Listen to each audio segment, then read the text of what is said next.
તરફ શાકભાજીના ભાવ ગગડતા ખેડૂતો ફરી મુશ્કેલીમાં મુકાયા છે। રાજકોટમાં નજીવા ભાવે શાકભાજી વેચવા માટે ખેડૂતો મજબૂર છે।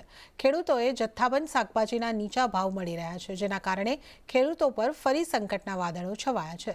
રાજકોટમાં રીંગણના કિલોના 3 રૂપિયા, કોથમીરના 5 રૂપિયા, કોબીના 6 રૂપિયા, બટેટાના 6 રૂપિયા, સૂકી ડુંગળીના 3.5 રૂપિયા પ્રતિ કિલોએ પહોંચ્યા છે। ખેડૂતોને પ્રતિ કિલોએ શાકભાજીના ભાવ ડબલ ડિજિટમાં પણ નથી મળતા, જેના કારણે ખેડૂતોની મુશ્કેલી વધી છે। આમાં ખર્ચા ઉભા નથી થતા, ખેડૂને ભાડાના થાય છે।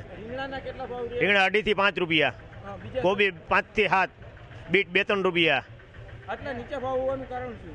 આવક જ એવડી છે। મોલ બધો નાખી દેવો પડે છે। 2 રૂપિયા કિલો ટમેટા વેચાય એટલે અમારી કાંઈ ન થાય, ભાડાના પૈસા થતા નથી। ટમેટા કેટલા કિલો વેચાય? ટમેટા 2-3 રૂપિયા કિલો વેચાય છે। બીજા શાકભાજી કેટલા? બધાય મંદી જ છે અત્યારે। કેટલા? 2-5 રૂપિયા કિલો? હા, 2-5। હા, તમે શું વાવેતર કર્યું હતું? મેં 5 વીઘાના રીંગણા વાવ્યા હતા। અહીંયા ભાડાના થતા નથી, મારે લઈને આવું યાર્ડમાં, ભાડાના પૈસા મને આવતા નથી।